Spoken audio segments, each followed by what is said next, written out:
ပါရမတ်တရားဆိုတာဘာလဲလို့မေးရင်အမှန်တကယ်ရှိတဲ့သဘာဝတရားဆိုပြီးတော့ဒါတစ်ချက်ဖြေနိုင်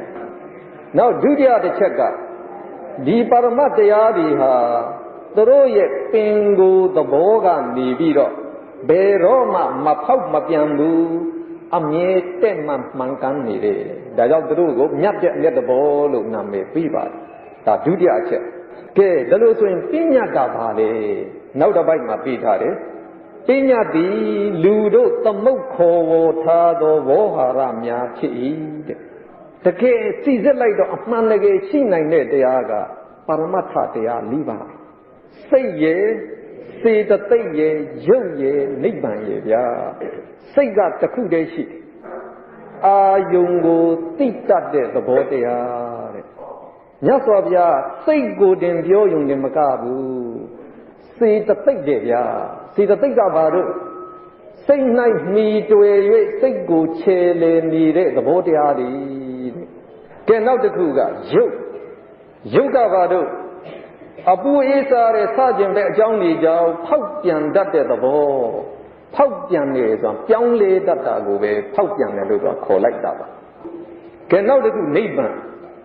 ဒုက္ခခတ်သိမ်းကင်းငြိမ်းရာချမ်းသာအစစ်မှန်သဘောကိုနိဗ္ဗာန်လို့ခေါ်တယ်ဆက်ပြီးတော့ကြည့်ပါလူနဲ့စိတ်နဲ့စေတသိက်နှစ်ခုပေါင်းလိုက်တာကိုနာမ်လို့ခေါ်တယ်ဗျာဘာဖြစ်လို့နာမ်လို့ခေါ်တယ်လဲအာယုံတို့ကိုင်းညွတ်ပြီးတော့အာယုံကိုသိတတ်တဲ့သဘောဖြစ်လို့နာမ်လို့ခေါ်တယ်အဲ့တော့စိတ်ကလည်းအာယုံကိုသိတယ်စေတသိက်တွေကလည်းပဲအာယုံကိုသိအာယုံကိုသိတဲ့အတွက်အာယုံကိုယူဖို့သူတို့အမြဲကိုင်းညွတ်နေတယ်လို့ဖြစ်တယ်တဲ့ဒါကြောင့်သူတို့နာမ်လို့ခေါ်တယ်ဗျအခန်းတစ်ကိုသွားမယ်စိတ်ပိုင်းရာဘုံအားဖြင့်စိတ်ကို၄မျိုးခွဲပြမယ်တဲ့ဘုံ၄မျိုးကဘာလို့စိတ်အောက်မှာကြည့်လိုက်ကာမဘုံရူပဘုံအရူပဘုံလောကုတ္တရာဘုံကာမဘုံဆိုတာကကာမဂုဏ်ခံစားတဲ့ဘုံလေးအဲ့ဒီကာမဘုံမှာဘယ်သူတွေပါလဲလူဘုံပါတယ်ဗျာနတ်ပြည်6ချက်နော်လူပြည်နဲ့နတ်ပြည်6ချက်ကိုဒါသုက္ကတိ9ဘုံလို့ခေါ်တာပေါ့ချမ်းသာတဲ့ဘုံ9ဘုံပြီးတော့အပေလေးဘုံမရှိဘူးလားငရဲတိရစ္ဆာန်ပြိဿအထုရကေဒီ၄ဘုံနဲ့9ဘုံပေါင်းဘယ်နှဘုံလဲအဲ့ဒါကာမဂုဏ်ခံစားတဲ့ဘုံလေး7ဘုံရှိတယ်ဗျာအဲ့ဒါကာမ7ဘုံလို့ခေါ်တယ်ပေါင်းခေါ်လိုက်ကာမဘုံဒီတိုင်းနဲ့ရူပဘုံဆိုတာရုပ်ရှိတဲ့ဗျမ္မာတွေရဲ့ဘုံရူပဗျမ္မာတွေရဲ့ဘုံွယ်16ဘုံရှိပါအရူပဘုံကရုပ်မရှိတဲ့ဗျမ္မာတွေအရူပဗျမ္မာတွေလို့ခေါ်တယ်ဗျာသူတို့ကြတော့၄ဘုံဗျမ္မာဘုံစုစုပေါင်းဘယ်နှဘုံရှိတယ်20မရှိဘူးလား16နဲ့4ပေါင်းတော့20ဆိုတော့ကာမ7ဘုံနဲ့ပေါင်းလိုက်တော့32ဘုံအဲ့ဒါတရဝါဒီကျင်လေနေတဲ့ဘုံဌာနဆရာတို့ဗုဒ္ဓဘာသာမှာ32ဘုံခွဲတယ်ဗျာအကျေပြောရင်32ဘုံကျင်းပြောရင်ဘုံ3ပါးလို့ဒါတို့ပြောလိုက်တယ်ဘုံ3ပါးဆိုရင်ဘယ်ဘုံကိုပြောတာလဲကာမဘုံရူပဘုံအရူပဘုံအကျေချက်လိုက်ရင်30ဘုံအဲ့ဒီ32ဘုံဒီတရဝါဒီကျင်လေရာဌာနတွေဖြစ်လို့ဩဃာတလောကလို့ခေါ်တယ်ဗျာအဲ့ဒီတရဝါဒီကိုတော့သတ္တလောကလို့ခေါ်တယ်သတ္တလောကတရဝါဒီပေါ့ဗျာအဲ့ဒီတရဝါဒီကိုဖြစ်အောင်ပြုပြင်ပေးနေတဲ့ယုံနံတရားကိုတော့ဘာလို့ခေါ်လဲသင်္ခါရလောကအဲ့ဒါလောက3ပါးအဲဒီလောက3ပါးကနေလွန်မြောက်သွားတဲ့သဘောကိုလောကုတ္တရာလို့ခေါ်တယ်ဗျအဲ့တော့လောကုတ္တရာဘုံကနိဗ္ဗာန်ကိုရည်ညွှန်းခြင်းဖြစ်ပါကဲကောင်းပြီဆရာတို့ဘုံ၄ခုဆရာတို့သိပြီးတော့ကာမဘုံမှာအဖြစ်များတဲ့စိတ်တွေကိုကာမဝါစရစေဒါပေမဲ့ဗျမ္မာဒီမှာကောမဖြစ်ဘူးလားဆိုရင်ဗျမ္မာဒီမှာလည်းဖြစ်တယ်ဒါပေမဲ့အဖြစ်နည်းတယ်ဆရာတို့မှတော့အဖြစ်မများဘူးเนาะဒါကိုဆိုလိုတာဒီတိုင်းပဲရူပဘုံမှာအဖြစ်များတဲ့စိတ်ဘာကိုခေါ်မလဲရူပဝါစရစိတ်အရူပဘုံမှာအဖြစ်များတဲ့စိတ်ကိုအရူပဝါစရစိတ်လောကုတ္တရာဘုံမှာအဖြစ်များတဲ့စိတ်ကိုလောကုတ္တရာစိတ်ဟောစိတ်၄မျိုးကွဲသွားပြီပေါ့ဗျာအဲဒီစိတ်၄မျိုးကိုဟောဒီကစိတ်တရားမှာဆရာတို့ကြည့်လိုက်ရင်ကာမဝါစရစိတ်အကျဉ်းခေါ်ရင်ကာမစိတ်လို့လည်းခေါ်လို့ရတယ်သူက54ပါးရှိ ရူပဝါစရစိတ်15ပါးရှိအရူပဝါစရစိတ်12ပါးရှိလောကုတ္တရာစိတ်ကတော့အကျဉ်းက8ပါးအကျေ40ရှိပါကာမဝါစရစိတ်54ပါးကိုတခါစိတ်3မျိုးခွဲလိုက်တယ်ဘာဒီတို့အကုသိုလ်စိတ်12ပါးအဟိတ်စိတ်18ပါးကာမသောမနာစိတ်24ပါးကဲဒီအကုသိုလ်စိတ်ဆိုတာဘာလဲအပြစ်ရှိတဲ့စိတ်ကိုပြောတာကဲဒီစိတ်12ပါးကိုအောက်မှာ3စုတခါခွဲပြထားတယ်ဘာတွေတော့လောဘမှုစိတ်10ပါးဒေါသမှုစိတ်2ပါးမောဟမှုစိတ်2ပါးလောဘမှုစိတ်10ပါးဆိုတာဘာကိုပြောတယ်လောဘမူလဖြစ်တဲ့စိတ်အောက်မှာအဓိပ္ပာယ်ပြထားတယ်လောဘကလိုချင်တတ်မဲ့တဲ့သဘောအဲဒီလိုချင်တတ်မဲ့တဲ့လောဘအရင်ခံတဲ့စိတ်ကိုလောဘမှုစိတ်နောက်တခါဒေါသမှုစိတ်ဒေါသမူလဖြစ်တဲ့စိတ်ဒေါသဆိုတာဘာလဲအောက်မှာအဓိပ္ပာယ်ပြထားတယ်စိတ်ဆိုးစိတ်ပြက်တဲ့သဘောကိုဒေါသလို့ခေါ်တယ်နောက်တစ်ခုကမောဟမှုစိတ်မောဟကမသိတွေ့ဝေမှုအဲဒီမသိတွေ့ဝေတဲ့မောဟအရင်ခံလိုက်ရင်မောဟမှုစိတ်ဖြစ်တယ်အဲဒီဒေါသမှုစိတ်10ပါးကိုဒီမှာမှတ်ရလွယ်အောင်လို့သင်္ကေတကလေးတီထွင်ပြီးထားပါနော်အဲ့တော့အဲ့ဒီသင်္ကေတတွေကြည့်လိုက်တော့အပေါင်းလက္ခဏာက4ခုအနှုတ်လက္ခဏာက4ခုကဲအပေါင်းလက္ခဏာဆိုရင်တဲ့သောမနတသဟဂုလို့ဖတ်ပါတဲ့အနှုတ်လက္ခဏာဆိုရင်တော့ဥပိ္ပခာသဟဂုလို့ဖတ်ပါတဲ့ပြီးတော့အပေါ်ကဒိဋ္ဌိတံကိုဒိဋ္ဌိကတသံပယုတ်ဒိဋ္ဌိဝိကိုတော့ဒိဋ္ဌိကတဝိပယုတ်အနဲ့သကိုတော့အသင်္ခါရိကသသင်္ခါရိကလို့ဖတ်ဆိုအောက်မှာပေးထားပါတယ်ဆရာတို့ဖတ်ကြည့်လိုက်ပါသောမနသသဟကိုအပေါ်ကဒိဋ္ဌိကတသံပယုတ်အသင်္ခါရိကစိတ်จิตသသင်္ခါရိကစိတ်จิตနောက်တစ်စုံသောမနသသဟကိုဒိဋ္ဌိကတအဓိပ္ပာယ်ကလေးဆရာတို့နော်ဒီနေရာထုတ်ပြောပါမယ်သောမနသသဟကိုတဲ့ဝမ်းမြောက်ရွှင်လန်းခြင်းနှင့်တကွဖြစ်သောဒါလို့ဆိုရင်သောမနတကဝမ်းမြောက်ရွှင်လန်းခြင်းကိုပြောတယ်သဟဂုတ်က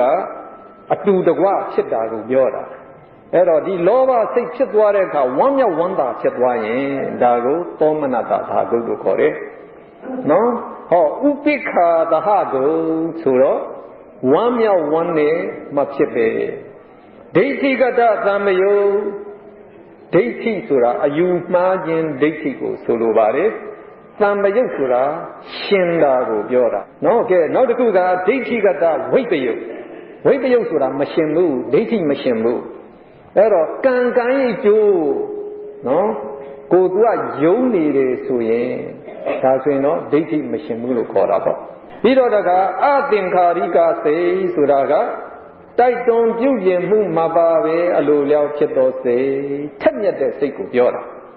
နောက်တစ်ခုသသင်္ခါရိကစိတ်တိုက်တွန်းပြုပြင်မှုကြောင့်ဖြစ်တဲ့စိတ်ထိုင်းမှိုင်းတဲ့စိတ်ကိုပြောတယ်အဲဒီအသင်္ခါရိကသသင်္ခါရိကဆိုတာတဲ့သင်္ခါရကနေဆင်းသက်လာတယ်သင်္ခါရဆိုတာကစေတနာရဲ့နာမည်ပဲစေတနာထက်နေရင်အဲ့ဒါအသင်္ခါရိကစိတ်စေတနာမထက်ရင်သသင်္ခါရိကစိတ်ကိုယ်ကိုတိုက်တွန်းရရင်ဖြစ်ဖြစ်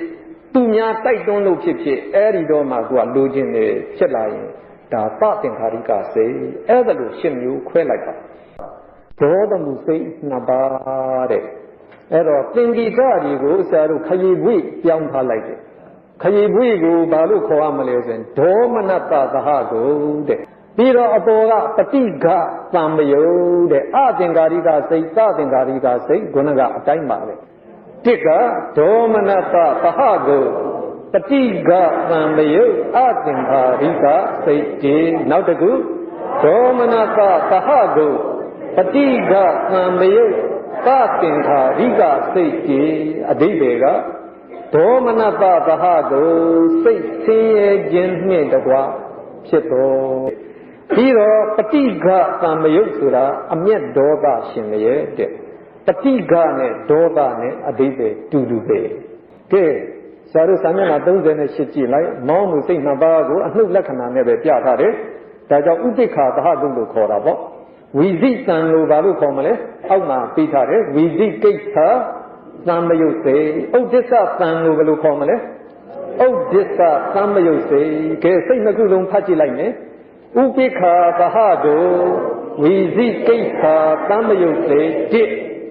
ဥပိ္ပခာသဟကုဥဒ္ဒစ္စသံမယုတ်စေတိအဓိပ္ပာယ်ဝီဇိကိစ္စဖယားတရားသံဃာကံတရားစသည်ကုသိုလ်ရေး၌ယုံမှားတန်တရားဖြစ်ခြင်းသဘောဖယားပေါ်တန်တရားဖြစ်တရားပေါ်မှာလည်းယုံမှားမှုရှိဒါလို့ယုံမှားမှုဖြစ်နေပါဖြစ်ပြီလေဝီဇိကိစ္စဖြစ်တယ်လို့ခေါ်တယ်ဥဒ္ဒစ္စကဘာလို့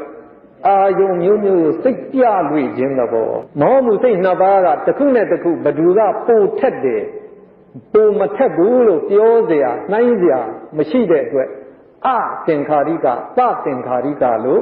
ထဲ့ဆိုဖို့မလိုဘူးတဲ့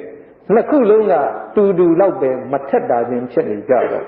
နှိုင်းရှင်ဖို့မလိုတဲ့အတွက်အသင်္ခါရိကပသင်္ခါရိကမပြောဘူးစာမျက်နှာ39ဆရာတို့ဆက်ကြည့်မယ်အဟိတ်စေ18ပါးအဟိတ်ဆိုတာဟိတ်မပါတဲ့စိတ်တွေကိုပြောပါတယ်တဲ့ကဲဟိတ်မပါဘူးဆိုတာဟိတ်ဆိုတာဘာလဲအဲ့ဒီ1 2 3အောက်မှာကြည့်လိုက်ဟိတ်ဆိုတာကဟေတုပါဠိမူရင်းကတော့ဟေတုမြန်မာကတော့ဟိတ်လို့ခေါ်လိုက်တယ်ဗျအဓိပ္ပာယ်ကတော့အကြောင်းတရားတနည်းအရေးမြစ်တပွဲကျေးဇူးပြုတတ်တဲ့တရားကိုဟိတ်လို့ခေါ်ကဲအာဟုသိုလ်ဟိတ်3ပါးလောဘဒေါသမောဟအလားတူပဲကုသိုလ်ဟိတ်ကလည်း3ပါးရှိတယ်ဒါတွေလဲအလောဘအဒေါသအမောဟအခုဆရာတို့ပြောတဲ့အဟိတ်စိတ်18ပါးကတဲ့ဒီဟိတ်တွေတစ်ခုမှမပါပါဘူးတဲ့နော်ဒီဟိတ်တွေမပါဘူးဆိုရင်တို့ကဘာစိတ်တွေကြားနေတဲ့စိတ်တွေပေါ့ဗျကုသိုလ်စိတ်လည်းမဟုတ်ဘူးအကုသိုလ်စိတ်လည်းမဟုတ်ဘူးဒါပေမဲ့ဆရာတို့ဒီမှာဖြစ်နေတယ်ဘယ်လိုစိတ်တွေလဲမြင်တဲ့စိတ်ကြားတဲ့စိတ်နာသိတဲ့စိတ်အဲ့ဒီစိတ်တွေကိုပြောတာကဲအဲ့ဒီ18ပါးကိုဆရာတို့အပေါ်မှာ3စုခွဲပြထားပါတယ်အကုသလဝိပက်9ပါး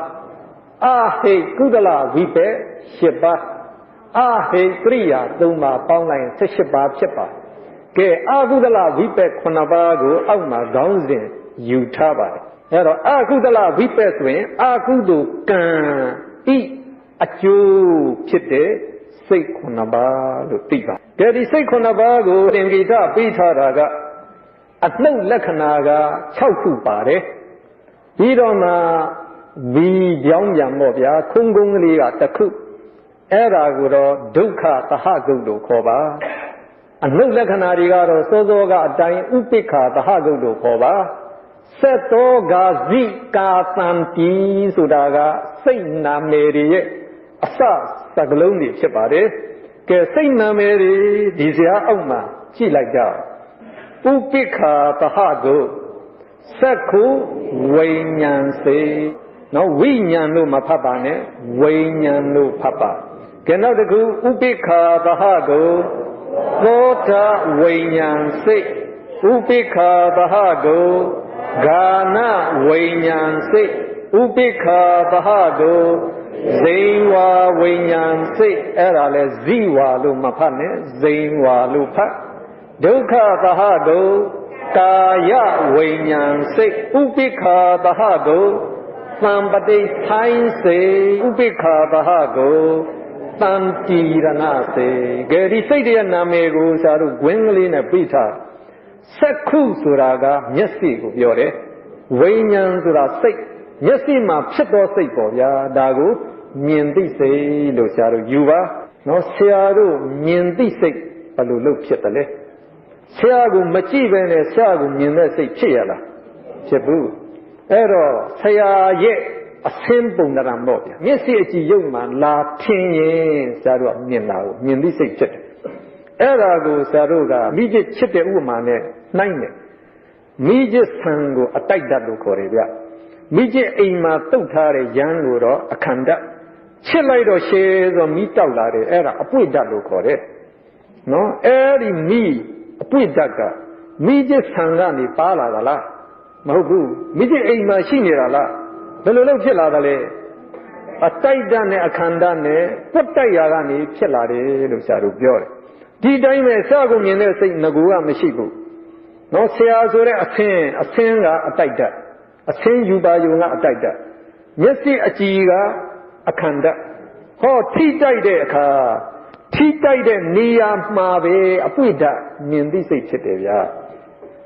ဒါကြောင့်မြင်သိစိတ်ကမျက်စိမှာတင်ဖြစ်တာနော်ဆရာတို့နှလုံးမှာဖြစ်တာမဟုတ်ဘူးမျက်စိမှာတင်ဖြစ်လို့သူ့ကိုစက္ခုဝိညာဉ်မျက်စိ၌ဖြစ်သောစိတ်မြင်သိစိတ်လို့ခေါ်တာအဲ့ဒီတော့ဒီမြင်သိစိတ်တစ်ချက်ကလေးဖြစ်ပြောသူချုပ်သွားပေမဲ့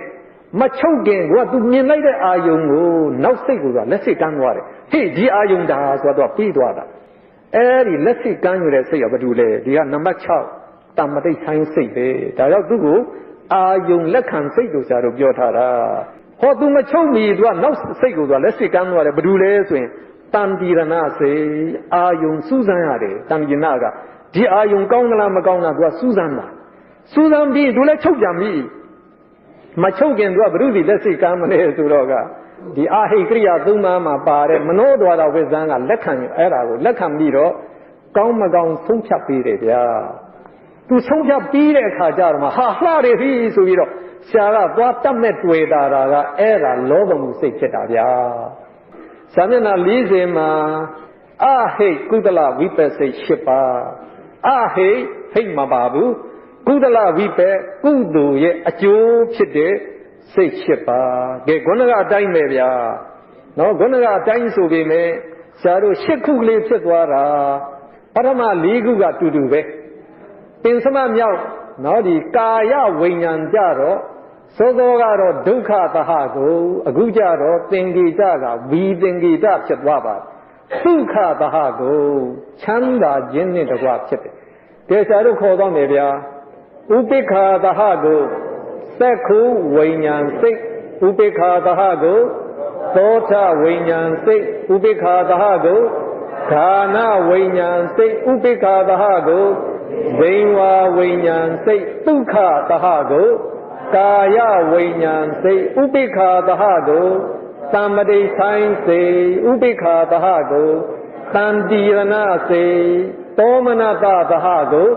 တန်တိရဏစိတ်ကဲနော်47အောက်ခြေကအပိုက်ကလေးကြည့်စီခြင်းလေအာကုသလဝိပက်သက္ခုဝိညာဉ်နှင့်ကုသလဝိပက်သက္ခုဝိညာဉ်တစုံရှိသည်ကိုသက္ခုဝိညာဉ်တွေလို့ခေါ်တယ်အလားတူပဲသောထဝိညာဉ်တွေဂာနဝိညာဉ်တွေဇိဝဝိညာဉ်တွေကာယဝိညာဉ်တွေဟူ၍စုစုပေါင်းတွေပင်စဝိညာဉ်30ရှိတယ်တဲ့နော်ဒါလို့ဆိုရင်တွေပင်စဝိညာဉ်ဘယ်နှပါးရှိတော့10ပါး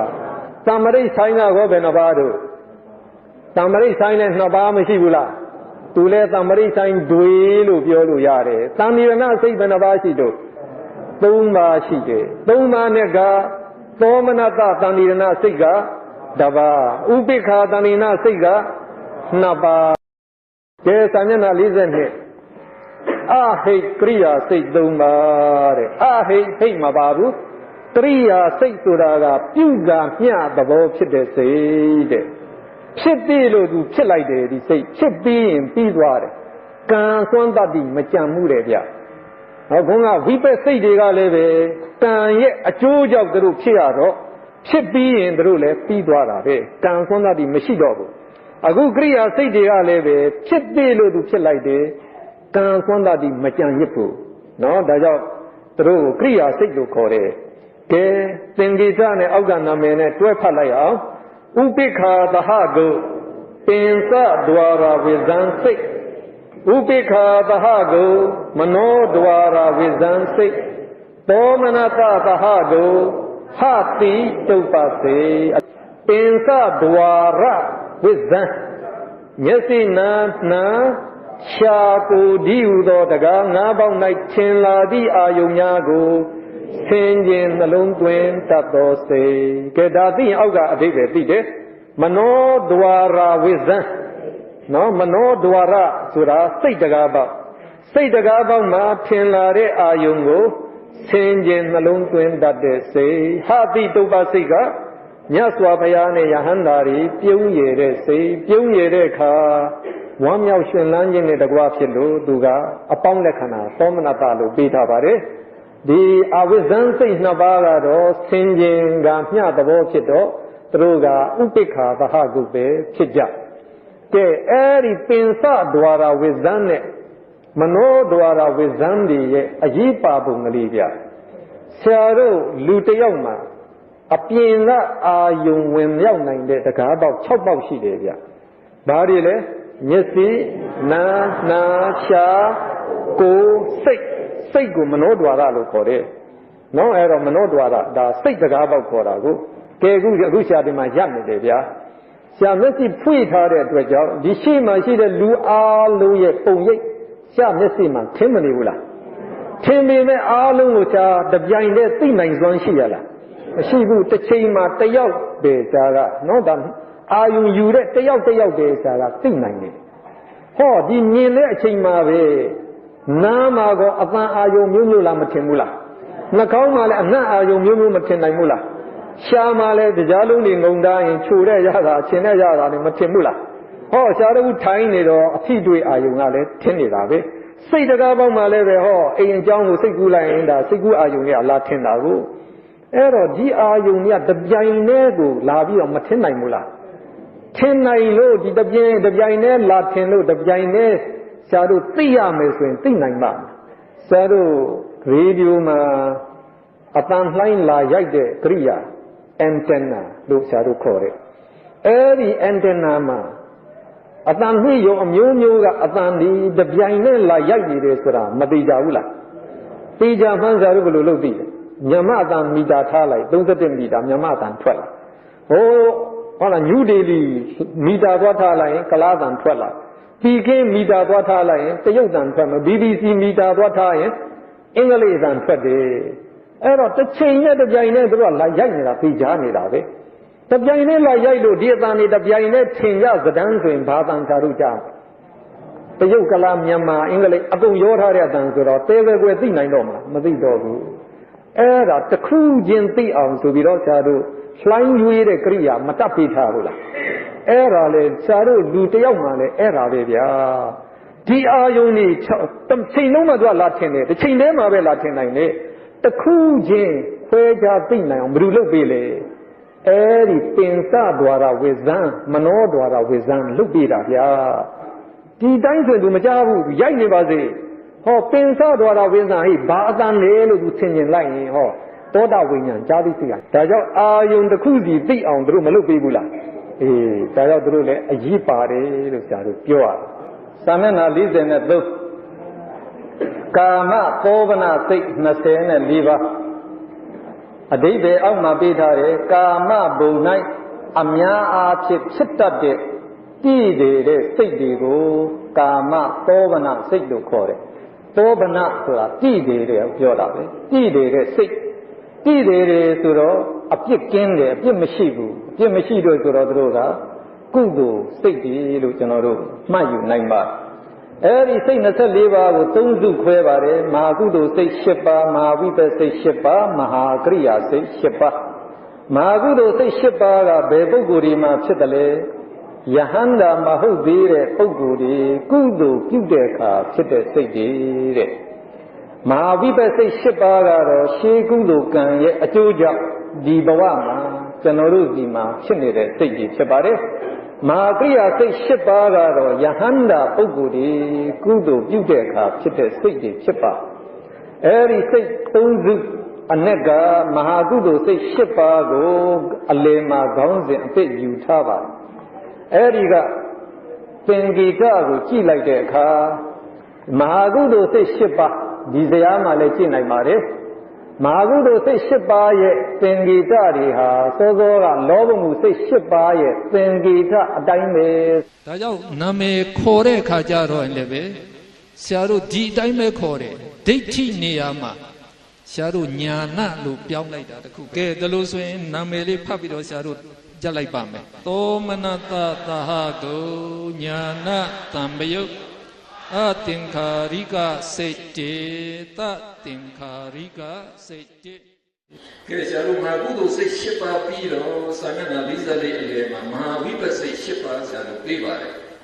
ဒါကြောင့်ဒီဝိပဿစိတ်တွေနာမည်ပြီးတဲ့ခါကျတော့မဟာကုသိုလ်အတိုင်းနဲ့ဆရာတို့နာမည်ခေါ်ပါတယ်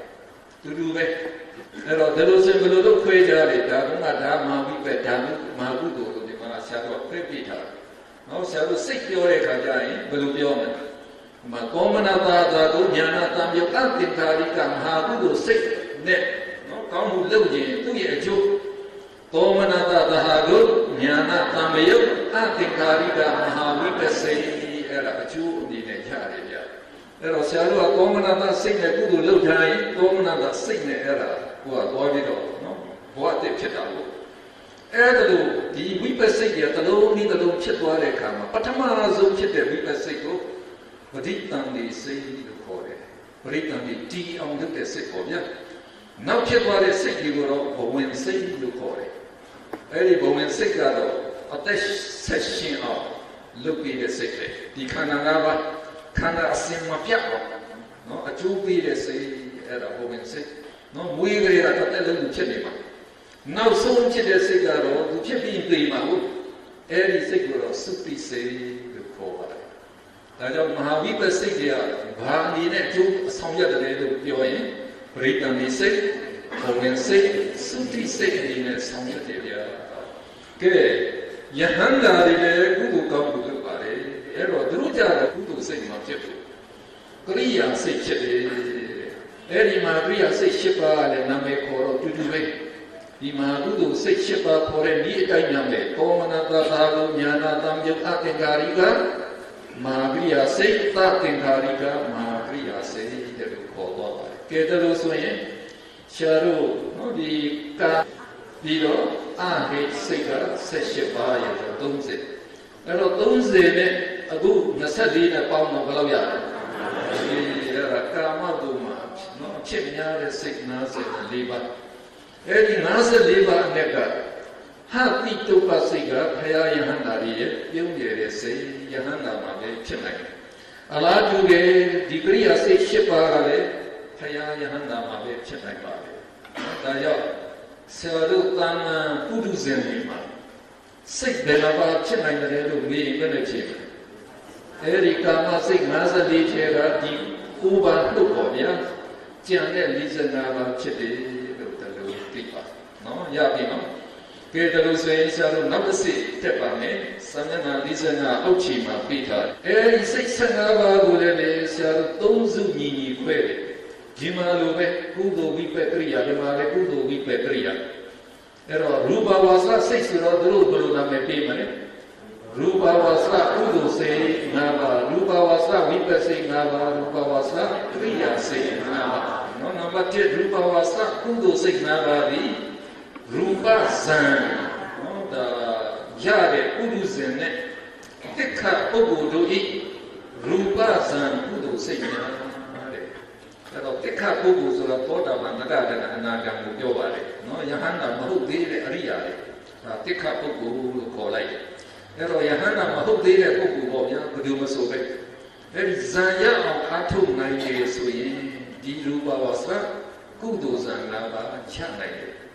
ဒါကြောင့်ဒီစိတ်တွေကရူပဗျမ္မာတွေမှာဖြစ်များပြီမဲ့ဆရာတို့မှာလည်းဒါဖြစ်နိုင်တယ်ကာမဂုဏ်မှာလည်းဖြစ်နိုင်တယ်ဒါပေမဲ့အဖြစ်နည်းတော့ပေါ့ဗျာကဲကောင်းပြီနောက်တစ်ခါနံပါတ်2ကရူပဝါစဝိပဿစိတ်၅ပါးရူပဇံကုသိုလ်ရဲ့အကျိုးဖြစ်တဲ့စိတ်အဲဒီဝိပဿစိတ်ကစောစောကအတိုင်းပဲရူပဗျမ္မာဘဝဖြစ်အောင်လုပ်ပေးတာပဲရောရူပဗျမ္မာရဲ့ပရိသန္တိစိတ်ဘုံဝင်စိတ်သုတိစိတ်တွေပဲလို့တလို့သိပါပြီးတော့ယဟန္တာတွေလည်းပဲဇံလိုခြင်းသူလည်းဒီဇံရအောင်အားထုတ်ရတော့ပေါ့ဗျာနော်ဒါသမထဘာဝနာရှုရပါတယ်ရှုတဲ့အခါတို့ကြတော့ဘာရမှာလဲရူပဝါစကရိယာဇံနာပါပေါ့ဗျာကုသိုလ်စာကရိယာစိတ်ဖြစ်သွားတာပေါ့ဇံနာပါရသွားပါတယ်နော်ဒါကြောင့်အဲဒီရူပဝါစစိတ်စုစုပေါင်းကတော့15ပါးပါကုသိုလ်နာဒီပဏာကရိယာနာကဲစာမျက်နှာ46အလယ်မှာဇံဆိုတာဘာလဲလို့အဓိပ္ပာယ်ဇံဟူဒီမှာဝိတ္တဝိသရပီတိဒုက္ခဒုမဟုတ်ဥပိ္ပခဧကဂတဒီဟုသောဇ ဇာအင်္ဂါတို့ဤအပေါင်းစုဖြစ်တယ်တဲ့အဲဒီဝိတ္တဝိစာရပိတိဒုက္ခဧကဂရစေတသိက်တွေနော်အဲ့တော့ဝိတ္တကဘာလို့အမှပေးထားတယ်ရှင်ဘက်စိတ်စေတသိက်တွေကိုရှင်ဘက်ဆိုတော့သူ့နဲ့တူလူရှင်ဖြစ်တဲ့ဒီစိတ်တစ်လုံးထဲမှာတူလူရှင်ဖြစ်တဲ့ကြံတဲ့စေတသိက်တွေကိုပေါ့စိတ်တစ်လုံးဖြစ်ရင်စေတသိက်တွေကကုသိုလ်စိတ်ဆိုရင်စေတသိက်က34လုံးအထိတောင်ရှင်းနိုင်တယ်ဗျအဲ့ဒီထဲမှာဝိတ္တဝိစာရပိတိဒုက္ခလို့ပါသွားတာပဲအဲ့တော့ဆရာတို့ကဇံရအောင်အထုတ်တဲ့အခါကျတော့အဲ့ဒီဇံ၅ပါးစလုံးရနိုင်တဲ့ကမ္မထမ်းက7မျိုးရှိပါတယ်နော်ဘာကမ္မထမ်းလဲလို့မေးအာနာပါနတတိဝင်လေထွက်လေရှိတယ်ဒါမှမဟုတ်ကတိုင်း10ပါးဟိုမှာပထဝီကတိုင်းဆိုမြေအဝန်းကလေးပေါ့ဗျာမြေအဝန်းကိုရှိတယ်နောက်တစ်ခါနံပါတ်2ကဝိစာရအာယုံကိုသုံးသပ်ခြင်းတော့အဲ့တော့ဝိတ္တကစိတ်စေတသိက်ကြီးအာယုံကိုတင်ပြလိုက်ရင်ဝိစာရကဒီနော်ဒီဝိတ္တကဒီစိတ်ကဘုံနေလို့နော်ဒီတင်ပြလိုက်တော့တခြားလူကပြန်သွားလိုက်နိုင်တယ်ဆိုတော့ဝိစာရကအဲ့ချက်ချင်းမသွားအောင်ပေါ့ဒီအာယုံကိုထပ်တာယူတဲ့သဘောအဲ့ဒါသုံးသပ်ဆင်ခြင်တဲ့သဘောပြီးရင်နံပါတ်3ကတော့ပီတိအာယုံကိုနှစ်သက်တဲ့သဘောအဲ့တော့နှစ်သက်တော့ဝမ်းမြောက်ဝမ်းသာဖြစ်တယ်အဲ့ဒီဝမ်းမြောက်ဝမ်းသာပီတိကနှစ်သက်တယ်ဆိုရင်တော့စိတ်စေတသိက်ဒီအာယုံမှာခက်ကြကြတည်အောင်လို့ထိန်းနေတဲ့သဘောတတိရှိပါတယ်အဲ့ဒီပီတိဖြစ်ပြီးရင်အဲ့ဒါဘုရားကပတ္တိငြိမ်းဆိုဒီမှုဆိုတာစိတ်စေတသိက်ငြိမ်းနော်အဲ့ဒီငြိမ်းလာပြီဆိုရင်အဲ့ဒါဒုက္ခဖြစ်တယ်တဲ့ဗျာဒုက္ခကချမ်းသာတဲ့ခံစားခြင်းတော့အဲ့တော့ဒီညမှာဒီဒုက္ခကကိုယ်ရောစိတ်ရောချမ်းသာတယ်တော့ဆိုနေတာပါပဲပြီးရင်ကျတော့ဧကဂရဆိုတာလည်းစေတသိက်တစ်ခုပဲစိတ်စေတသိက်ပေါင်းလို့ဖြစ်တယ်အဲ့ဒီစိတ်စေတသိက်ဒီအာယုတစ်ခုတည်းမှာပဲနော်တခါလေဆွဆွမြင်းမြင်းတီးနေအောင်စုစည်းပြီးတော့ထားပြီးတဲ့တော့သူ့ကိုပဲတမာတိလို့ဆရာတို့နာမည်ပေးပါတယ်အဲ့တော့ဒီဇာယင်သားတွေဖြစ်တဲ့ကအဲ့ဒီနော်ဒီအဆိုးတရားတွေတော့ပေးလိုက်တယ်ကြာနှိမ့်လိုက်တယ်သူတို့အားကောင်းလာတဲ့ကစိတ်ကအပြင်မဖတ်တော့တဖြည်းဖြည်းပုံပုံငြိမ်နောက်ဆုံးတော့လည်းငြိမ်လာပြီဆိုရင်ဆရာတို့မျက်စိတွေပိတ်ကြည့်တယ်နော်ဘောမျက်စိဖွင့်လိုက်ရှုလိုက်အဲ့တော့တစ်ချိန်မျက်စိပိတ်လိုက်အဲ့တော့မျက်စိပိတ်လိုက်တဲ့အခါမှာမျက်စိဖွင့်စဉ်အတိုင်းမြေအဝန်းကိုမြင်တယ်ဆိုရင်အဲ့ဒါကြတော့ဥက္ကဟနမိတ်ရတယ်လို့ခေါ်တယ်။သမာဓိကဆက်တက်လာတဲ့အခါအဲ့ဒီဘုရားကနမိတ်ကကြီးလာတယ်ကြီးပြီးတောက်ပလာပြီဆိုရင်တော့အဲ့ဒါဆရာတို့ကပฏิဘာဒနမိတ်လို့ခေါ်တယ်ဗျာနော်အဲ့ဒီပฏิဘာဒနမိတ်ရောက်ရင်အဲ့ဒါဆရာတို့ဇံတကားဝရောက်တယ်လို့ခေါ်တယ်ဒါကိုဥပဇာရဇံလို့လည်းခေါ်တယ်အဲ့ဒီခါမှာရှိတဲ့သမာဓိဥပဇာရသမာဓိလို့သုံးပါတယ်ဥပဇာရဆိုဥပဇာဆိုအနိပါနော်အဲ့ဥပဇာဆိုအဲ့အနိပါအဲ့တော့ဥပဇာရဇံဆိုရင်အဲ့ဒါနော်တကယ်ဇံရဲ့အနိပါရောက်သွားတယ်ကဲအဲ့တော့ဆရာတို့ကဒီဥပဇာရသမာဓိနဲ့မရနိုင်ပါနဲ့တဲ့ဘာဖြစ်လို့လဲဆိုတော့အဲ့ဒီသမာဓိကတိတ်မခိုင်ဘူးဥပဇာရသမာဓိကတိတ်မခိုင်တော့ကိုကနည်းနည်းပြန်ရှော့ကြတယ်ဒါကြောင့်သူ့ကိုသုံးပြီးတော့ဝိပဿနာရှုနိုင်ပြီပဲပိုကောင်းတာကတော့ဇံတိတက်ပါဘုရားကတော့ဇံတိတက်အောင်ဟောတာတိုက်တွန်းတာပါပဲအဲ့တော့ဆရာတို့ဘာလုပ်တယ်လဲဆိုတော့ဘုံကပฏิပါဒနမိတ်ကိုချဲ့ရတယ်နော်စိတ်ရောက်ဖြစ်တဲ့နမိတ်စိတ်ဆွမ်းအားနဲ့ချဲ့လို့ရတယ်အဲဒီနမိတ်မှာစိတ်ကတဏှာကြီးငြိမ်မှုပြီးတော့တည်နေနိုင်ပြီဆိုရင်တော့အဲ့ဒါဇံရောက်ပြီလို့ခေါ်တယ်ဗျာပထမဇံနဲ့အဲ့ဒါလိုနီးနဲ့ဆရာတို့ဇံကြီးထူထောင်ပါလေနော်ပထမဇံနိုင်နေပြီဆရာတို့ဒုတိယဇံတက်လို့ရတယ်ဒုတိယဇံကျတော့ဝိတ္တမပါဘူးဇံကလေးခုပဲရှိတော့ဟောနောက်တတိယဇံတက်ခြင်းဝိစာရထပ်ဖြုံးတဲ့ပီတိဒုက္ခဧကဂရဇံက၃ပါးပဲရှိတယ်ကဲဒီတတိယဇံရပြီဒုတိယဇံတက်ခြင်းဘာလို့မလဲပီတိတခါဖြုံးပီတိကလည်းနှစ်သက်ဝမ်းမြောက်တဲ့သဘောလဲစိတ်မတည်ငြိမ်အောင်လုပ်တဲ့သဘောထက်ပါတယ်အဲ့တော့သူ့ကိုဖယ်လိုက်ရင်ပို့တည်ငြိမ်သွားတယ်ဒုက္ခဧကဂရနဲ့ဇံနှစ်ခုပဲရှိရင်အဲ့ဒါဒုဋ္ဌဇံလို့ခေါ်တယ်ဒီအင်္ဂါနှစ်ခုပဲရှိတယ်ဒီမှာကျတော့ဒုက္ခပို့ချမ်းသာတော့ပေါ့ဗျာအဲ့ဒီဒုက္ခချမ်းသာဇံချမ်းသာကလည်းကာမဂုဏ်ချမ်းသာနဲ့ပြီးွယ်သေးတယ်တူတူပဲကိုသဘောကသူလည်းသောမနတချမ်းသာဒီကဒုက္ခရနာမေပြောပေးလိုက်တာသူလည်းပဲချမ်းသာတဲ့ခံစားမှုပဲအဲ့တော့သူမပါရင်ပို့တည်ငြိမ်နေဆိုတော့အဲ့ဒီဒုက္ခပါပယ်တယ်ဗျ ပယ်လိုက်တဲ့အခါဒုက္ခသာဘယ်လိုလာလဲဆိုဥပိ္ပခာဖြစ်တာအဲ့ဒီခါဥပိ္ပခာကတော့သူကနော်ကြောက်ကြမဆိုင်ပဲနဲ့တခါတည်းလွတ်လွတ်လပ်လပ်တည်နေနိုင်တဲ့သဘောကိုဥပိ္ပခာခေါ်တာကိုအဲ့ဒါကြတော့ပူတည်ငြိမ်သွားတာအဲ့ဒါကြတော့ပင်စမဇံအဲ့ဒါလိုဇံအင်္ဂါတွေဖြုတ်ပြီးတော့တက်သွားနိုင်လို့ဇံ၅မျိုးရှိသွားတာဗျာကြောင့်ဒီဇံ၅ပါးစလုံးကကတိုင်းနမိတ်အာယုန်နဲ့ယူတယ်တခုနဲ့တခုဘာဖြစ်လို့ကြွားချသွားလဲဆိုဇံအင်္ဂါမတူလို့ကဲအဲ့ဒီဇံ၅ပါးကိုစာမျက်နှာ49အလယ်မှာပြထားတယ်ရူပဝါစရကုသိုလ်စိတ်၅ပါးကသင်္ကေတနဲ့စာတို့ပြထားတယ်နော်၄ခုကအပေါင်းလက္ခဏာဆိုတော့ဒီပရမ၄ခုအထိကဒုက္ခကရှင်တာကိုဒီဒုက္ခကသောသောကစာတို့ပြောခဲ့တဲ့သောမနတနဲ့သဘောချင်းတူတူပဲဒါကြောင့်တို့ကိုအပေါင်းလက္ခဏာလို့ပေးပင်စမဇံရောက်တဲ့ခါကျတော့ဥပိ္ပခာဖြစ်သွားပြီဒုက္ခမဟုတ်တော့ဘူးဥပိ္ပခာဖြစ်သွားတဲ့အတွက်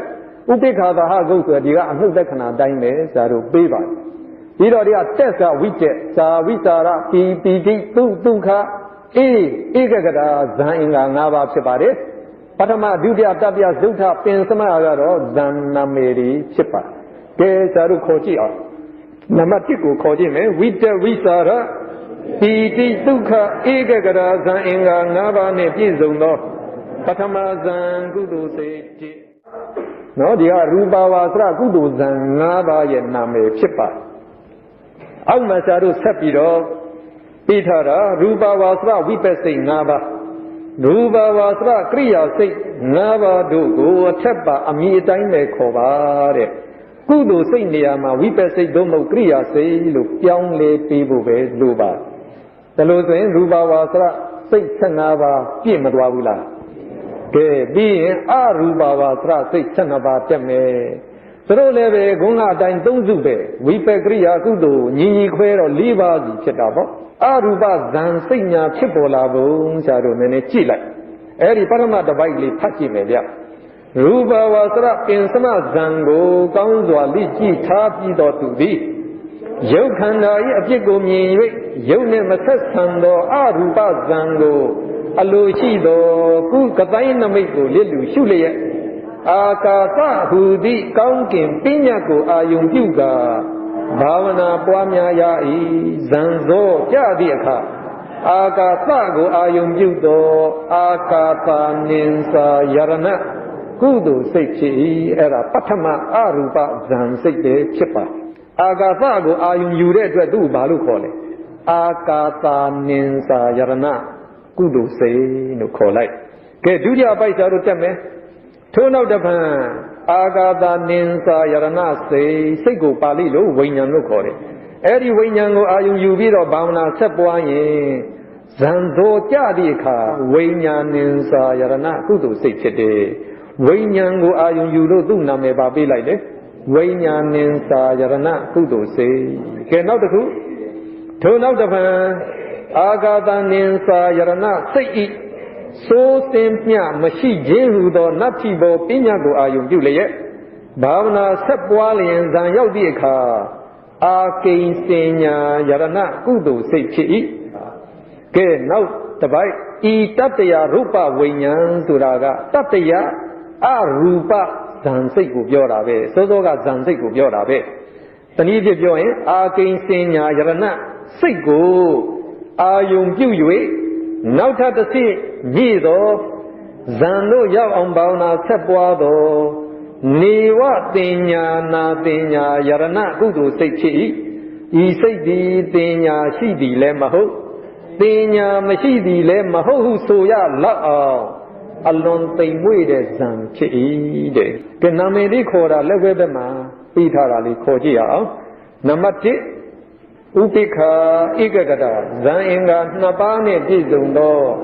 အာကာသနိင်္စာယရဏကုသိုလ်စိတ်တည်းကဲဒီအရူပဇံဒီအားလုံးဟာအနှုတ်လက္ခဏာပဲဆရာတို့ပြီးတယ်ဘာဖြစ်လို့လဲဟောဒီကပင်စမဇံနဲ့တူလို့ဒီပင်စမဇံမှာဥပိ္ပခာဧကဂတဇံအင်္ဂါ2ပါးရှိသလိုဒီအရူပဇံဒီမှာလည်းပဲဥပိ္ပခာဧကဂတဇံအင်္ဂါ2ပါးစီပဲရှိနော်ဒါကြောင့်ဆရာတို့ဒီမှာခေါ်တော့ဥပိ္ပခာဧကဂတဇံအင်္ဂါ2ပါးနဲ့ပြည့်စုံသောအာဂါသနိင်္စာယရဏစိတ်ကုသိုလ်စိတ်ဒါလို့ဆိုရင်ယဟန္တာမဟုတ်သေးတဲ့ပုဂ္ဂိုလ်ဇံဘယ်နှပါးရနိုင်လဲ ရူပဝါစရာကုသိုလ်ဇံ5ပါးအရူပဝါစရာကုသိုလ်ဇံ4ပါး9ပါးရနိုင်တယ်ယဟန္တာဆိုရင်ရောဇံဘယ်နှပါးရနိုင်လဲရူပဝါစရာကရိယာဇံ5ပါးအရူပဝါစရာကရိယာဇံ4ပါး9ပါးရနိုင်တယ်ကဲကတိုင်း10ပါးလုံးမှာကုန်းကဇံတမဘ9ပါး9ပါး9ပါးဝင်နိုင်ပြီဆိုရင်အဲဒီကတိုင်းမျိုးမျိုးမှာဇံအမျိုးမျိုးဝင်စားခြင်းဖြစ်နော်စိတ်ကိုပို့ပြီးတော့ထက်အောင်ဒီကြည့်ပြီးလို့ရပို့ပြီးတော့တမာတိကြီးလာတယ်တမာတိသိကြီးလာတဲ့အခါဘာဖြစ်ချင်တယ်လဲအဋိဋ္ဌံရပြီဗျာအဲ့ဒါကိုအပိညာလို့ခေါ်တာနော်အထူးသိတဲ့ဉာဏ်ကိုအပိညာလို့ခေါ်တာလောကုတ္တရာစိတ်တွေအကြောင်းကနေ့ဆက်ပြောကြလောကုတ္တရာစိတ်လောကကနေလွန်မြောက်သွားတဲ့စိတ်နိဗ္ဗာန်ကိုမျက်မှောက်ပြုတဲ့စိတ်တွေအဲ့တော့လောကုတ္တရာစိတ်ရဖို့အတွက်ကဝိပဿနာရှုရတယ်ဆိုတာသိကြပါတယ်ဝိပဿနာဉာဏ်ကတော့10ဉာဏ်ရှိပါတယ်နော်နောက်ဆုံးဉာဏ်နုလောမဉာဏ်ရောက်ပြီဆိုတာနဲ့မဲ့ဉာဏ်ကိုကူးတာပါပဲအဲ့ဒီမဲ့ဉာဏ်ရောက်သွားရင်ပရမဆုံးရတဲ့မဲ့ဉာဏ်ကိုဘာလို့ခေါ်တော့သောတာပတ္တိမဲ့လို့ခေါ်ပါတယ်နော်အဲ့တော့သောတာပတ္တိမဲ့ရပြီးတာနဲ့တပြိုင်နက်နော်စိတ်အချမ်းမလပ်ဘူးသောတာပတ္တိဖို့စိတ်တခါတည်းဖြစ်တာပဲဖို့ဆိုတာအကျိုးပဲအလားတူပဲတက္ကဒါဂာမိမဲ့ရရင်အချမ်းမလပ်ပဲတက္ကဒါဂာမိဖို့ဖြစ်ပါတယ်အနာဂါမိမဲ့ဖြစ်ပြီးရင်အနာဂါမိဖို့ဆက်ပြီးတော့ဖြစ်ပါတယ်အရဟတမဲ့ဖြစ်ပြီးရင်လည်းပဲအရဟတဖို့ဆိုတော့အဲ့တော့ဖို့ကရော4ပါးမရှိဘူးလားနော်မဲ့4ပါးဖို့4ပါးဆိုတော့အဲ့ဒါလောကုတ္တရာစိတ်အကျဉ်း8ပါးလို့ခေါ်ပါတယ်နိဗ္ဗာန်ကိုတက်တဲ့လမ်းကနှစ်သွယ်ရှိတလမ်းကတော့ဝိပဿနာယာနိကလမ်းလို့ခေါ်တယ်အဲ့ဒီနည်းမှာသာတို့ဇန်ထိရအောင်တမာတိမအားမထုတ်ဘူးဇာမီကပ်နေတဲ့ဥပဇာရတမာတိလောက်အထိပဲတမာတိကိုထူထောင်ပြီးတော့အနိစ္စဒုက္ခအနတ္တရှုသွားလို့ရတယ်အဲလိုရှုသွားရင်မဲ့4ပါးဖို့4ပါးလောကုတ္တရာစိတ်10ပါးပဲသူတို့အတွက်ဖြစ်နိုင်တယ်ရနိုင်တယ်နောက်တလန်းကတော့သမထယာနိကလန်းလို့ခေါ်တယ်သမထယင်ယာနိကဆိုတာယင်မဲ့သမထယင်သီးပြီးတော့နိဗ္ဗာန်သွားတဲ့လမ်းအဲဒီမှာကြတော့ဇန်တမာတိကိုအခြေခံပြီးတော့ဝိပဿနာရှုဥမာဆရာပထမဇန်ရအောင်ဆရာအရင်တမာတိထူထောင်ပြီးတော့မှဆရာကဝိပဿနာရှုရင်မဲ့ဆိုင်သွားတဲ့အခါဆရာရဲ့သောတာပတ္တိမဲ့သည်ပထမဇန်နဲ့ရှင်သောသောတာပတ္တိမဲ့လို့တို့ခေါ်ပါတယ်အဲ့တော့မဲ့ဖြစ်ပြီးတာနဲ့ဖူဖြစ်တယ်ဆိုတော့အဲ့ဒီသောတာပတ္တိဖူဒီလည်းပဲပထမဇန်နဲ့ရှင်တဲ့သောတာပတ္တိဖူလို့ပဲခေါ်ရပါတယ်အဲ့တော့ဒီလိုသောတာပတ္တိမဲ့ဖူရရင်ဒါသောတာပန်ဖြစ်ပြီသောတာပန်ကနေတခါသူကလည်းပဲဆက်အားထုတ်ရင်သို့တော့ပြောတယ်လို့ပေါ့လေနောက်ထပ်မဲ့ဖို့တွေရကဲနောက်တစ်ယောက်ကသူကမဟုတ်ဘူးသူကဒုတိယဇန်အထိသူကတမာတိထူတောင်တာအဲ့တော့တမာတိဒုတိယဇန်ခဏလေးဝင်စားလိုက်ဝင်ပြီးတော့အဲ့ဒီဇန်ကနေထလိုက်ထရဲဆိုတာဇန်အာယုံကိုလွှတ်လိုက်ရင်ဇန်ကနေထသွားတယ်ပြီးတော့မှယုံနာအာယုံယူပြီးတော့အနိစ္စဒုက္ခအနတ္တကိုရှုနိုင်တယ်ဒါလိုကြတော့ဒုတိယဇန်တမာတိကိုအခြေခံပြီးတော့ဝိပဿနာရှုတယ်လို့ဆရာတို့ခေါ်တယ်သူမဲ့ရသွားရင်သူ့ရဲ့မဲ့ဒီဒုတိယဇန်နဲ့ရှင်သောသောတာပတ္တိမဲ့သူ့ဖို့ဒီလည်းပဲဒုတိယဇန်နဲ့ရှင်သောသောတာပတ္တိဖို့လို့ခေါ်လိုက်ရနောက်တစ်ယောက်ကတော့သူကတတိယဇန်တမာတိအခြေခံပြီးတော့ဝိပဿနာရှုရင်သူ့ရဲ့မဲ့ဖို့ကြတော့တတိယဇန်နဲ့ရှင်သောသောတာပတ္တိမဲ့တတိယဇန်နဲ့ရှင်သောသောတာပတ္တိဖို့ဒီတိုင်းပဲနောက်တစ်ယောက်ကသုဒ္ဓဇန်ခြေခံရင်သုဒ္ဓဇန်နဲ့ရှင်သောသောတာပတ္တိမဲ့သုဒ္ဓဇန်နဲ့ရှင်သောသောတာပတ္တိဖို့နောက်တစ်ယောက်ကပင်စမဇန်အခြေခံပြီးတော့ဝိပဿနာရှုရင်သူ့ရဲ့မဲ့ဖို့ကပင်စမဇန်နဲ့ရှင်တဲ့သောတာပတ္တိမဲ့ဖို့ဖြစ်သွားဒါလို့ဆိုရင်သောတာပတ္တိမဲ့က9မျိုးဖြစ်မသွားဘူးလားသောတာပတ္တိဖို့ကလည်းပဲ9မျိုးပဲအလားတူပဲအထက်မဲ့ဖို့တွေလည်းဒီလိုပဲဇန်5ပါး5ပါး5ပါးနဲ့ရှင်နိုင်တော့9မျိုး9မျိုး9မျိုးဖြစ်သွားအဲ့တော့လောကုတ္တရာစိတ်10ပါးကို9နဲ့မြှောက်လိုက်တော့ဘယ်လောက်ရ40ဆိုတာအဲ့ဒါလောကုတ္တရာစိတ်အကျယ်40လို့ခေါ်ပါတယ်နံပါတ်1ခေါ်ကြည့်မယ်ဝိတဝိစာရပိတိဒုက္ခဧကဂရဇံအင်္ဂါ9ပါးနှင့်ပြည့်စုံသောပထမဇံနှင့်ရှင်သည့်သောတာပတ္တိမဲ့စိတ်အလားတူပဲတက္ကဒါဂာမိမဲ့စိတ်5ပါးရဲ့ အနာဂါမိမဲ့စိတ်၅ပါးရဲ့အရထမဲ့စိတ်၅ပါးရဲ့ခေါ်လို့ရပါတယ်ဒီတိုင်းပဲခေါ်သွားဖို့စိတ်တွေကြတော့လေဒီတိုင်းပဲခေါ်တာပါပဲအဲ့တော့စာမျက်နှာ53မှာစိတ်တွေကိုသရုပ်ခွဲတာပြီးထားပါတယ်ကဲဇာတို့အဲ့ဒီမှာပြီးထားတဲ့နံပါတ်1ကိုကြည့်ရင်ကာမစိတ်ဘယ်နှပါးရှိတယ်လဲလို့မေးရင်54ပါးဘယ်စိတ်တွေလဲအကုသိုလ်စိတ်12ပါးအဟိတ်စိတ်18ပါးကာမသောမနစိတ်24ပါးအကုသိုလ်စိတ်12ပါးဆိုတာဘယ်စိတ်တွေလဲလောဘမှုစိတ်10ပါးဒေါသမှုစိတ်2ပါးမောမှုစိတ်2ပါးဖြစ်ပါတယ်အဟိတ်စိတ်18ပါးဆိုတာကအကုသလဝိပဿိ9ပါးအာဟိကုသလဝိပဿိ10ပါးအာဟိကရိယာစိတ်3ပါးဖြစ်ပါတယ်ကာမသောမနစိတ်24ပါးဆိုတာကမဟာကုသိုလ်စိတ်10ပါးမဟာဝိပဿိ10ပါးမဟာကရိယာစိတ်10ပါးဖြစ်ပါတယ်အခုနံပါတ်2ဆရာတို့ဆက်သွားမယ်မဟကုတ်စိတ်ဘယ်နှပါးရှိတော့29ပါးတဲ့ဘယ်စိတ်တွေလဲရူပဝါစရစိတ်15ပါးအရူပဝါစရစိတ်12ပါးမြတ်သောဖြစ်သို့ရောက်သောစိတ်ကိုမဟကုတ်စိတ်လို့ခေါ်တယ်ရူပဝါစရစိတ်15ပါးဆိုတာဘယ်စိတ်တွေတော့ရူပဝါစရကုသိုလ်စိတ်5ပါးရူပဝါစရဝိပဿစိတ်5ပါးရူပဝါစရကရိယာစိတ်5ပါးဖြစ်ပါတယ်အရူပဝါစရစိတ်12ပါးဆိုတာကအရူပဝါစရကုသိုလ်4ဝိပဿ4ကရိယာ4ဖြစ်ပါတယ်နောက်တစ်ခါအသေးစိတ်သွားပြီးတော့ရူပဝါစရကုသိုလ်စိတ်5ပါးဆိုတာဘယ်စိတ်တွေလဲအဲ့ဒါလေဒါကိုကြည့်ပြီးတော့ဝိတဝိသရာပိတိဒုက္ခဧကဂရဇာယင်္ဂ5ပါးနဲ့ပြည့်စုံသောပထမဇန်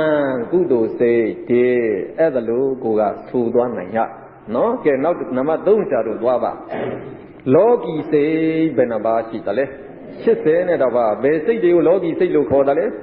ကာမစိတ်54ရဲ့မဟကုတ်စိတ်29ပါးရဲ့ပေါင်းလိုက်ရင်80နဲ့တော့ပါအဲ့ဒီ82ပါးသောစိတ်ဒီ32ပုံမှာကျင်လည်နေကြတဲ့တရဝါတို့မှာဖြစ်တဲ့စိတ်တွေဒီ32ပုံဆိုတာကအကျဉ်းနည်းနဲ့ခေါ်ရင်မနေ့ကဆရာတို့ပြောခဲ့ပါတယ်ကာမဘုံရူပဘုံအရူပဘုံဒီဘုံ3ပါးအခြေချက်လိုက်32ပုံမရဘူးလားဒီ32ပုံကိုပဲဩဃာသလောကလို့ခေါ်တယ်အဲဒီ32ပုံမှာကျင်လည်တဲ့သရဝါတွေကိုသတ္ထလောကလို့ခေါ်တယ်အဲဒီသရဝါတွေကိုဖြစ်စေတဲ့ယုတ်နံတွေကိုသင်္ခါရလောကလို့ခေါ်တယ်အဲ့ဒါလောက3ပါးပဲအဲဒီလောက3ပါးကနေပြီးတော့ဒီလောက3ပါးနဲ့ဆိုင်တဲ့စိတ်ကိုတော့ဘာလို့ခေါ်လိုက်လဲလောကီစိတ်ဒါလောကအတွင်းမှာဖြစ်တဲ့စိတ်ပေါ်ညာဒါလောကီစိတ်နော်ဒါတော့လောကီစိတ်80နဲ့တပါးရှိတယ်ဇာတို့ခုသိရပြီပြီးတော့တခါလောကုတ္တရာစိတ်ဆိုတာကအဲဒီလောက3ပါးကနေလွန်မြောက်သွားတဲ့လွန်မြောက်သွားစေတဲ့စိတ်တွေဗျာလောကုတ္တရာစိတ်လောကုတ္တရာစိတ်ကဘယ်နှပါးရှိတော့လောကုတ္တရာစိတ်ကြတော့အကျဉ်း8ပါးအကျေ40ရှိတယ်လို့2မျိုးဖြေရတယ်ဗျနော်ဆရာတို့ကအဲဒီလောကုတ္တရာစိတ်တွေရအောင်အားထုတ်တဲ့နည်းက2မျိုးရှိတယ်ဆိုတော့ပြောတဲ့အတိုင်း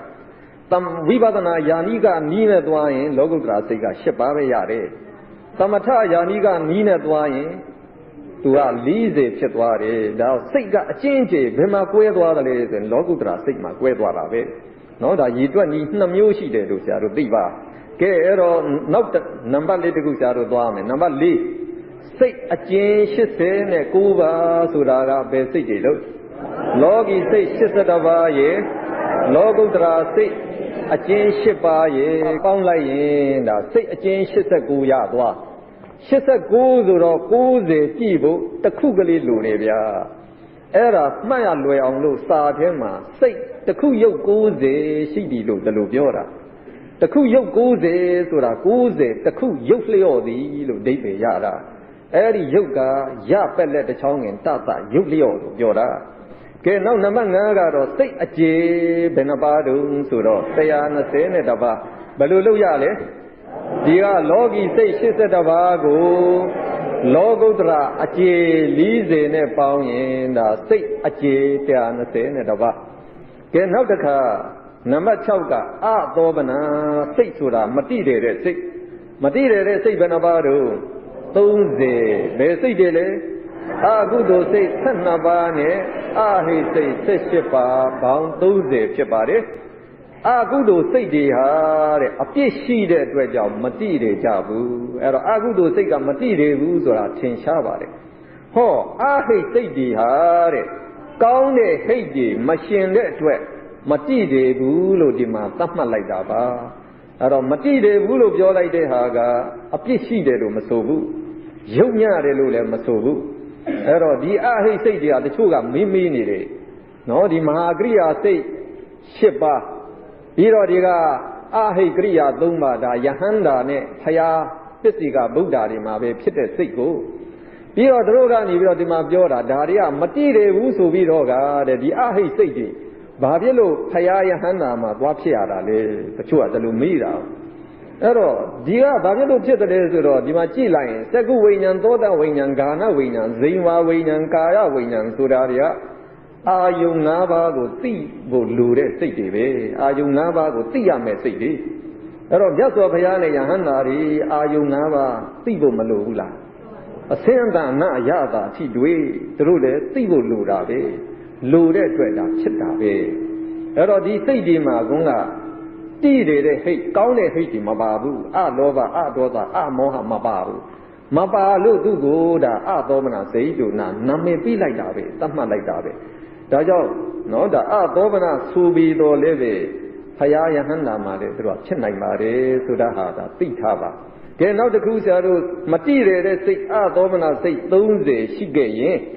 နံပါတ်9သောမနာစိတ်တိရတဲ့စိတ်ဘယ်နှပါးရှိမှာလဲအဲ့တော့အဲ့ဒါလဲ2မျိုးဖြေရတယ်အကျဉ်59အကျေ92ပါးလို့ဖြေရပါတယ်59ဆိုတာဘယ်လိုလုပ်ရတော့စိတ်အကျဉ်89ထဲကအသောမနာစိတ်30ကိုနှုတ်ပြီးတော့ရ91ကစိတ်အကျေ121ထဲကအသောမနာစိတ်30နှုတ်လိုက်ရင်ရပါတယ်ကဲနံပါတ်8ရောက်ပြီဇန်စိတ်ဘယ်နှပါးရှိသလဲ69ပါးဘယ်စိတ်တွေလဲ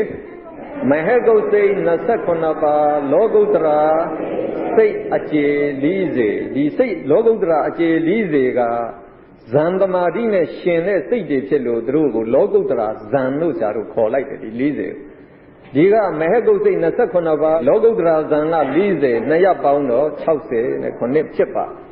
အဲ့ဒီဇန်စိတ်69ပါးကိုတဲ့ပထမဇန်ဘယ်နှပါးလဲဒုတိယဇန်ဘယ်နှပါးလဲအဲ့ဒါလို့ခွဲခြားပြပါဆိုတော့ဒီမှာတော့သူအဖြေပေးထားတာပထမဇန်7ဒုတိယဇန်7တတိယဇန်7ဒုဋ္ဌဇန်7ပင်သမဇန်23ပထမဇန်7ပါးဘယ်လိုလုပ်ရပါလဲအဲ့တော့ဒီမှာဆရာတို့ကြည့်လိုက်ရူပဝါစရစိတ်15ပါးကိုကြည့်ရင်ပထမရူပဝါစရကုသိုလ်စိတ်5ပါးကိုဆရာတို့အရင်ကြည့်လိုက်ဒီ5ပါးမှာပထမဇန်တစ်ပါးဒုတိယဇန်တစ်ပါးတတိယဇန်တစ်ပါးဒုဋ္ဌဇန်တစ်ပါးပင်သမဇန်တစ်ပါးစီရှိတယ်လို့ဆရာတို့သိဟောရူပဝါစရဝိပဿစိတ်5ပါးကရိယာစိတ်5ပါးကလည်းတူတူပဲဒီအတိုင်းပဲခေါ်ရတယ်ဆိုတော့သူတို့လည်းပဲပထမဇန်ဒုတိယဇန်တတိယဇန်စသည်ဖြင့်တစ်ပါးစီပဲရှိပါတယ်ဒါလို့ဆိုရင်ရူပဝါစရစိတ်15ပါးမှာပထမဇန်ဘယ်နှပါးရှိမှာလဲ3ပါးဒုတိယဇန်3ပါးတတိယဇန်3ပါးဒုဋ္ဌဇန်3ပါးပင်သမဇန်3ပါးစီဒါရင်မှတ်ထားကဲအရူပဝါစရစိတ်12ပါးလုံးဟာပင်သမဇန်စရင်တွေဆရာတို့ထည့်ဘာဖြစ်လို့လဲပင်သမဇန်အတိုင်းပဲသူတို့ကဥပိ္ပခာဧကဂရဇန်အင်္ဂါ2ပါးစီပဲရှိတယ်ဒီကပင်သမဇန်လဲဇန်အင်္ဂါ2ပါးပဲသူတို့လည်းပဲဒီဇန်အင်္ဂါ2ပါးစီပဲရှိတယ်ဒါကြောင့်တူတယ်လို့ယူလိုက်ပြီးတော့အရူပဝါစရစိတ်12ပါးလုံးကိုပင်သမဇန်စင်းထဲမှာထည့်ရပြီနော်ပြီးတော့ကဲလောကုတ္တရာစိတ်အကျေ40ကိုရှားတို့ကြည့်မယ်သောတာပတ္တိမက်စိတ်5ပါးကြည့်လိုက်ရင်အဲ့ဒီမှာပထမဇန်1ဒုတိယဇန်1တတိယဇန်1ဒုဋ္ဌဇန်1ပင်သမဇန်1တစ်ပါးစီပေါ့ဗျာဒါလို့ဆိုရင်မက်4ပါးဆိုတော့ပထမဇန်4ပါးမရှိဘူးလားနော်ဒုတိယဇန်လည်း4ပါးစီပေါ့ဗျာဖို4ပါးမှလည်းပဲအဲ့ဒီအတိုင်းပဲသူသွားမှာပဲပထမဇန်4ပါးဒုတိယဇန်4ပါးတတိယဇန်4ပါး4ပါးစီပဲသွားမှာပဲဒါလို့ဆိုရင်လောကုတ္တရာစိတ်တွေမှာပထမဇန်စုစုပေါင်းဘယ်နှပါ ဒီကလေးဆိုရင်8ပေါ့ဒုတိယဇန်လည်း8ပါးပဲတတိယဇန်လည်း8ပါးသရုပ်ဒဇန်8ပါးပင်စမဇန်8ပါးစီပဲခုနကဒီကပထမဇန်3နဲ့ဒီကပထမဇန်8ပါးပေါင်းလိုက်ရင်အဲ့ဒါ17ဖြစ်ပြီဗျဒုတိယဇန်လည်း17ပဲတတိယဇန်လည်း17ပဲသရုပ်ဒဇန်လည်း17ပဲဇာတိဗေဒအယခွဲခြင်းတဲ့အဲ့ဒီမှာဇာတိကိုမျိုးရိုးဇာတိလို့ခေါ်တဲ့စိတ်တွေကိုဇာတိဗေဒအယ၄မျိုးခွဲပါတယ်အကုသိုလ်စိတ်ကုသိုလ်စိတ်ဝိပဿစိတ်ကရိယာစိတ်ဖြစ်ပါတယ်ဒါဒီ၄မျိုးပါပဲအဲ့ဒီကာမစိတ်54မှာကုသိုလ်စိတ်ကဘယ်လောက်အကုသိုလ်စိတ်ဘယ်လောက်နော်ဒါကရေတွက်ပြရုံပါပဲရေတွက်ပြအောင်ဆိုဒီမှာဆိုလွယ်လေးနဲ့မကြည်နိုင်ဘူးလားအကုသိုလ်စိတ်ဘယ်နှပါးတို့12ပါးပေါ့ဗျာကုသိုလ်စိတ်ဘယ်နှပါးတို့မာကုသိုလ်စိတ်10ပါးပဲယူနော်ကာမစိတ်54မှာကုသိုလ်စိတ်ဘယ်နှပါးပါတို့10ပါးပဲဝိပဿစိတ်ကဘယ်နှပါးတို့နော်ဒါ9ရဲ့10ရဲ့15ဗျာပြီးတော့ဒီက10နဲ့ပေါင်းတော့23ဒီ23ပါးလုံးကိုပေါင်းပြီးတော့ခေါ်ရင်ကာမဝိပဿစိတ်23ပါးလို့တလို့ခေါ်ပါတယ်ဗျ။ဘာဖြစ်လို့လဲကာမစိတ်သေးကနေပြီးတော့ဝိပဿစိတ်တွေဖြစ်တဲ့အတွက်တို့ကာမဝိပဿစိတ်လို့ဒါပေါင်းခေါ်တယ်ကာမဝိပဿစိတ်ဘယ်နှပါးရှိတို့23ပါးပြီးတော့ကရိယာစိတ်ကဘယ်နှပါးတို့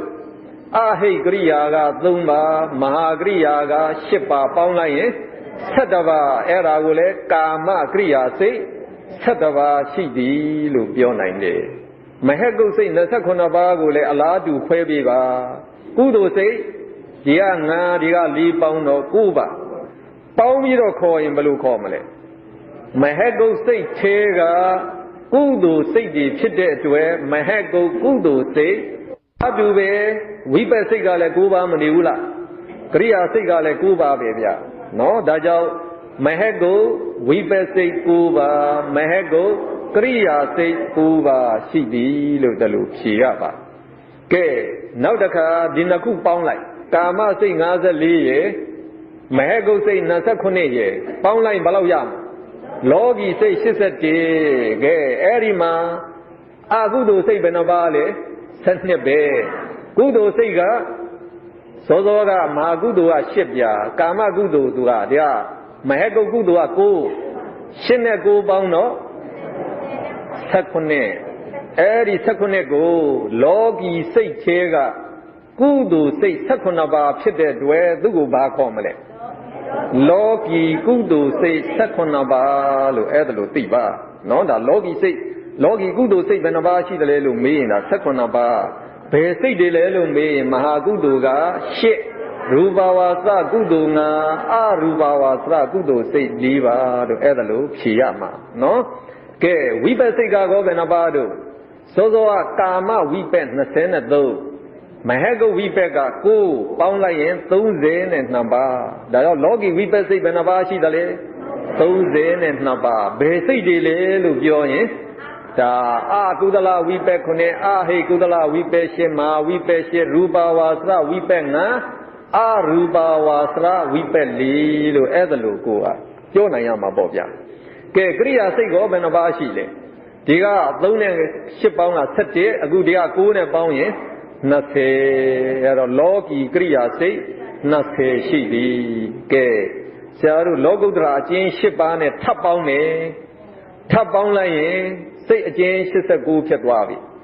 အဲဒီစိတ်အကျဉ်း89ရဲ့သရုပ်ဒီမှာပြီးထားပါတယ်အကုသိုလ်စိတ်12ပါးပဲမပြောင်းဘူးကုသိုလ်စိတ်ဟောဒီမဲ့၄ပါးကိုလောကုတ္တရာကုသိုလ်စိတ်၄ပါးလို့ခေါ်ပါတယ်ဒီမဲ့၄ပါးသောသောကဆရာတို့လောကီကုသိုလ်18ပါးရထားတယ်လောကုတ္တရာကုသိုလ်၄ပါးနဲ့ပေါင်းရင်ဘယ်လောက်ဖြစ်သွားလဲ21အဲ့တော့အကုသိုလ်နဲ့ကုသိုလ်ဟာအပြန်ဖြစ်နေတာသတိထားပါ12 21ဆိုတာနည်းနည်းမှတ်လွယ်တာပေါ့ဗျ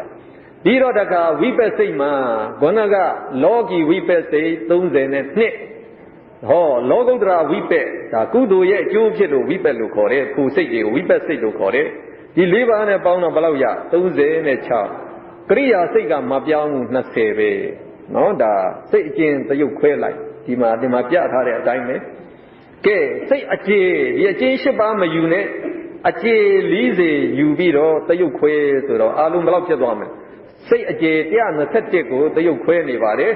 အကုသိုလ်စိတ်ကမပြောင်းမှု12ပဲကုသိုလ်စိတ်ကတော့ဟော4မထည့်ဘူး20ပေါင်းပါမှာအဲ့တော့လောကီကုသိုလ်က19လောကုတ္တရာကုသိုလ်20ပေါင်းလိုက်39ဝိပဿိလောကီဝိပဿိ32ပါးဒီထိလောကုတ္တရာဝိပဿ20ပေါင်းလိုက်52ကရိယာစိတ်ကမပြောင်းဘူး20ပဲရပါတယ်ကဲနောက်သုံးကတော့စာမျက်နှာ55ဝေဒနာဘိဓရခွဲခြင်းတဲ့ဝေဒနာဆိုတာခံစားမှုကိုပြောတာနော်ခံစားမှုကိုဝေဒနာလို့ခေါ်တယ်အဲ့တော့ဝေဒနာခံစားမှုဘယ်နှမျိုးရှိသလဲလို့မေးရင်5မျိုးရှိတယ်လို့ဖြေတယ်ဗျာကဲတော့ဆရာတို့အခုဇယားကလေးတစ်ခုလှုပ်ထားတယ်ပထမစာကြောင်းကအကုသိုလ်စိတ်12ပါးဒီအကုသိုလ်စိတ်12ပါးဆရာတို့ကြည့်လိုက်ဒီထဲမှာအပေါင်းလက္ခဏာပဲနှစ်ခုလေ4ခုအနုလက္ခဏာက6ခု